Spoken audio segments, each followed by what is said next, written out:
We're on. We are here. I'm so excited about today because we're going to be talking about the differences between grief counseling / therapy and grief coaching, which is very different and very, in some ways the same, but different people sometimes. Yes, I definitely an overlap. How is that for confusing? Exactly. So, I'm going to let me see. I can share on here, can't I? Yes. Where? Go down to the bottom where you've got the little choices and put the one with the two people and then the thing in the middle, and then you can share from there. Oh, got it. I got it.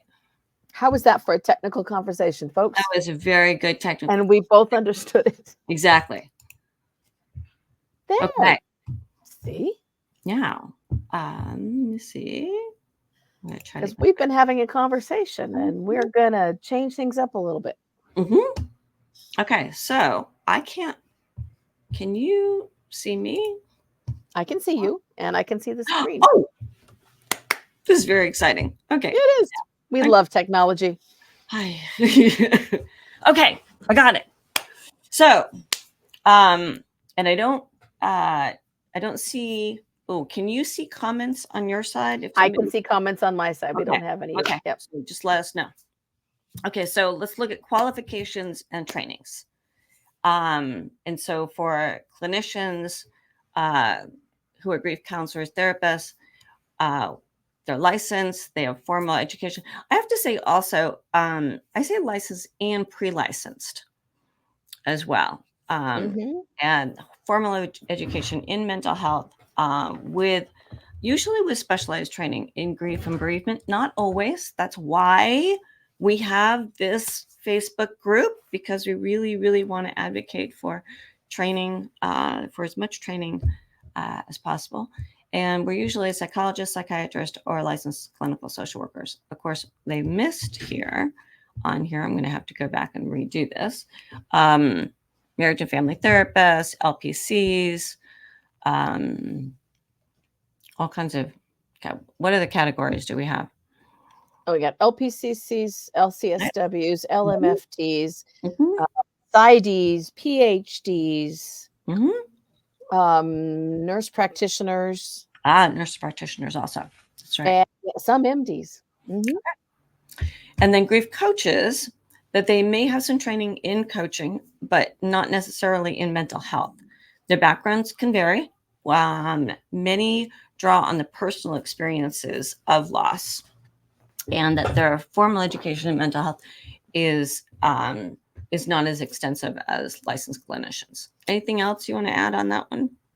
Oh, we've got somebody saying good morning, but we don't know who they are. Good morning. I have to go over here. Oh, I see. Okay. Did I just get it up more? It's going, yes. Okay. It's showing more. Okay. Then approach. So our approaches from clinicians' point of view is that I'm going to say we focus on emotional and psychological healing, past traumas, unresolved issues, deeper emotional impact of loss, and our approach is often exploratory and therapeutic. Yeah. And sometimes if you're working with social worker, you may end up also looking at some of the, basic ground stuff that people need to accomplish just to survive the moment. Absolutely.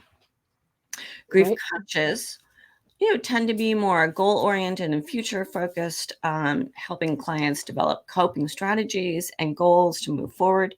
And the coaching tends to be more action-based and less about emotional processing. Correct. Okay. Scope of practice is that we can diagnose and treat mental health conditions or related to or coexisting with grief, which happens often, such as depression or anxiety disorders. And then grief coaches are limited to coaching through grief, and that it doesn't include diagnosing or treating mental illnesses. Yeah. Right, because you have to be licensed to be able to do those things. Yep. Yeah. Mhm. Regulation and oversight, which I think is a really huge piece. It's hugely important. Is that we're regulated by our state and professional licensing boards, whereas grief coaches are much less regulated, leading to a wider variation in the quality and the effectiveness of the practitioners And the training. and the training. Yeah. Right. Yeah. Mhm. Grief coaches, grief counselors, is that we use a whole variety of modalities, CBT, psychoanalysis, a lot of evidence-based practices, which also includes EMDR and somatic experiencing. There's such a wide variety of modalities as well. But we're highly trained in them because we have to have a master's degree in it Mhm. at a minimum. Yep.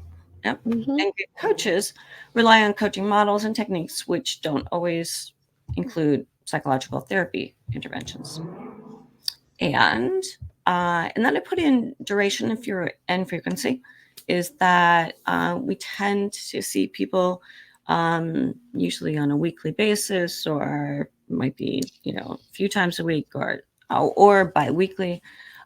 Grief coaches tend to have more flexibility, kind of based on clients' goals and preferences. Mhm. And And can be more situational because grief coaches might show up at different kinds of events and might be more able to go to the client where the client is, whereas licensed therapists tend to be either office-based or telehealth. yeah, Mhm. good point. Fred agrees. Thanks, Fred. Yeah. And kind of the choice between a grief coach or a clinician really depends on everybody's individual needs and their Mhm. nature of grief, whether they have additional mental health concerns, and I think so much of it, of who, of kind of who, what style sometimes, and what their needs are. Um, yeah. Sometimes it's I'm anticipating I've been thinking about going to therapy all this time, and now I've had this major life shift, and I really am gonna find someone who does grief, Yeah. but I'm probably gonna stay on and do some additional work, Yeah. and that belongs more on the therapeutic side because they need someone who can do all of the therapeutic work for a variety of issues and do a more comprehensive assessment in terms of risk and what kind of care is needed and maybe links to other providers. Hmm. Mhm. Good points. Good points. Thank you. You know, Good document. and I'll say actually is that there are several grief coaches who also have a master's degree in counseling as Right. well, or who are licensed, and so There that they get both. mhm. And there are people who choose to do both coaching and therapy because Mhm. coaching gives because it's not regulated, Mhm. gives a lot more freedom for what things you can do versus therapy, which is highly regulated by Mhm. whatever board you belong to. Right. Mhm. So so any questions from anybody at all? Any comments? Your point of view? We just got one good morning, but we Yep, know people are watching. we do. We've got We'd people love to sitting hear there. from you. Any thoughts you have about these differentiations? Because it's not that we're saying one is better or preferable to the other. We're saying they belong in different situations Mhm. and they have different backgrounds Yep. and different responsibilities. And so they do, while very much the same, also very different things. Mhm. Mhm. So, so should we tell them why we're talking about this? We should, because we have the Facebook group that Deb started and is expanded. Oh my gosh, exponentially expanded. That sounds like a double, but it has. But it has. I can't believe I started this in 2018, and we're up to more than 4,000 clinicians all over the world, which is so cool. It's exciting, and we get so many different variables and different levels of expertise and ideas, and the files are expanding. I People know. post stuff because grief people share. We don't tend to Yes. say it's my intellectual property and you can't have it. We tend to say, "Ooh, let me share this with you." Yes. I love Right? that. Because we do grief, and there's enough grief to go around everywhere, Yes. unfortunately. Yeah. You know, often I will say, unfortunately, we're never going to run out of business. Mm-mm. Yeah. No, Yeah. It because would there's be always lovely. going to be another loss tomorrow. Yeah. Yeah.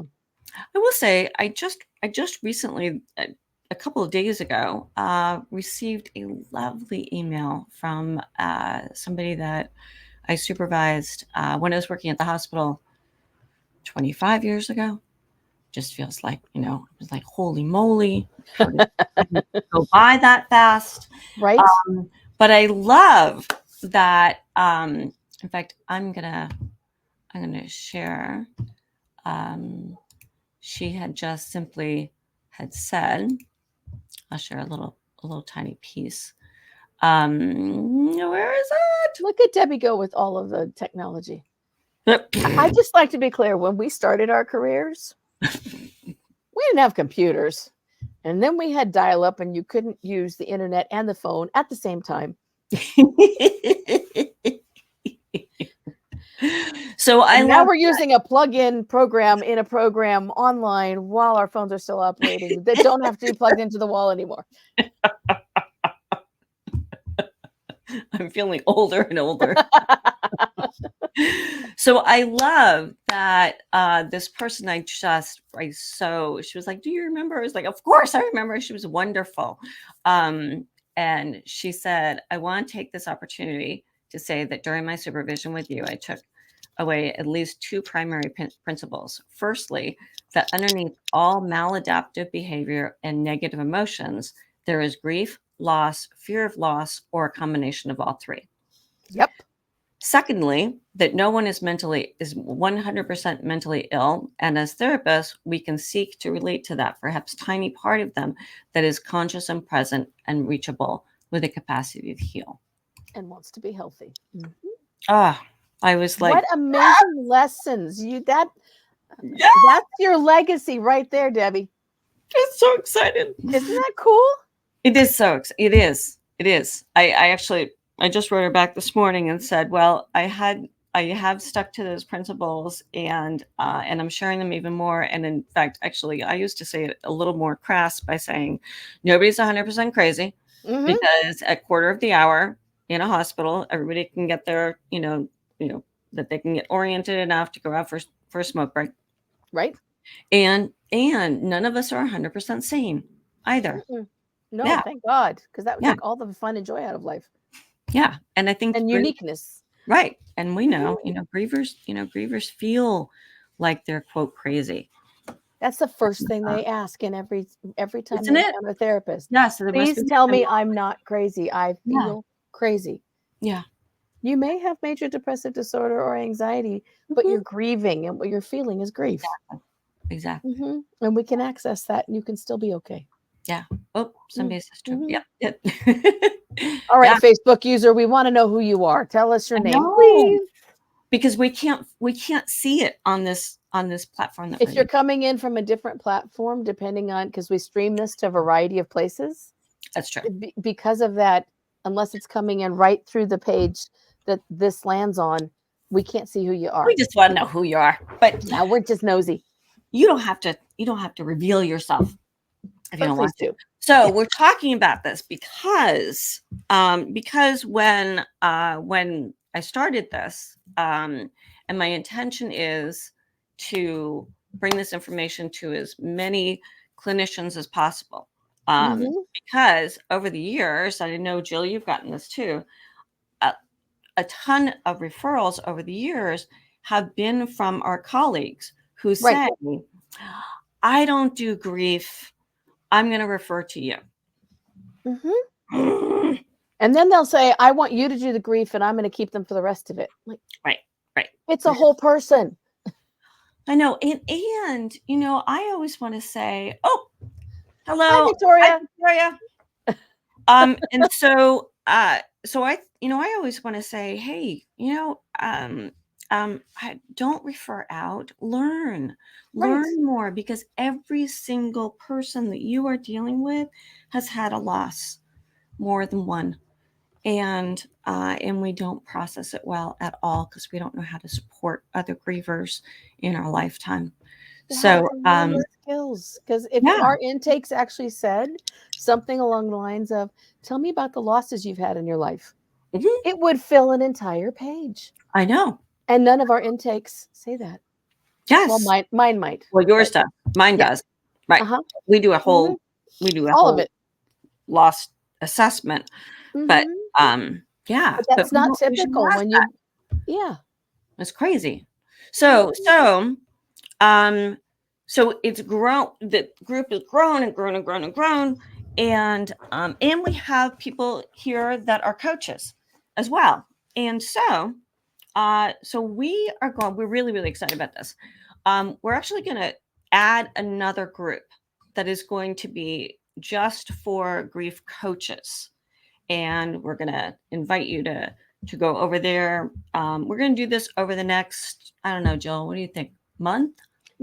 Yeah, because Deb and I both know that if we say it's going to be further out, we got stuff and we'll get Right. distracted. But yes, there will be a second Facebook group, and it will be for those who are not in the licensed community. Mhm. But if you're, my anticipation is if you're licensed and a coach, you can be in both. Yep. But we want to sort of differentiate and make the skills match the who's in the groups, Mhm. and the resources match who's in the groups. Yep. And it's not that anyone is a different class citizen. It's everybody's a No. different citizen, and they need their spaces. Mhm. Yes, and we're really, really excited about this. I love, Jill, when you and I talked about it last week, and I was like, I don't know, and you were like, I can do that, and I was I like, can do oh, thank goodness. So yeah, so we're really, really, really excited about it. Oh, and I see that we have Deb on here with us, and somebody else who's an LCSW from Tennessee. and in Tennessee, and somebody else who's considering adding coaching to your practice, which I think is great. It is. Too. I both you and I worked for. You had done a training with Grief Recovery Institute. I had been a national trainer, international Mhm. trainer with them for 12 years, and so it's a different set, and I love that work. But it's just a different set. It's a different set, different Yeah. expectations, and we Yeah. want to make. There really aren't enough grief providers on the planet, Mhm. because we all have so many losses, and there are so many people seeking care for loss, and there's so many people who, instead of being skilled in it, they just check that box that says I do grief when they're posting themselves on Psych Today or something else. Right. We want Right. people who actually have resources and training Yeah. for both sides. Absolutely. And you and I know it's what I love is that we are so pro resources. And we Yeah. share them far and wide. Yeah. I think I've actually sent book chapters out to people going, yeah, you need this whole thing on hospice. I'm just going to send you the chapter. Don't, you could buy the book, but I'm just going to send you the damn chapter, and then it'll be done. Right? I love that. Because Yeah. that's how we are, because that's what grief people do. Yeah. Yeah. So we're really excited about it. We are. And we'll post all this stuff. Oh, also the whole handout that I have with the differences, I will put that in the file section in the group in case. And then I'll transfer it over to the file for the new group. Okay, great. We'll put it together. Yeah. After I get back from Palm Springs. Good. Okay. Any other questions? No, I don't see anything. I think we're good. All right. We welcome everyone who's been here. If you're watching this afterward, we're glad you visited. Yep. And we would love to see you be in whatever group fits, or both groups if it fits both ways. Absolutely. Because our goal is to be more inclusive, not less inclusive. Yep. Absolutely. Okay, thank you. Bye, everybody. Bye-bye. Don't forget to press end.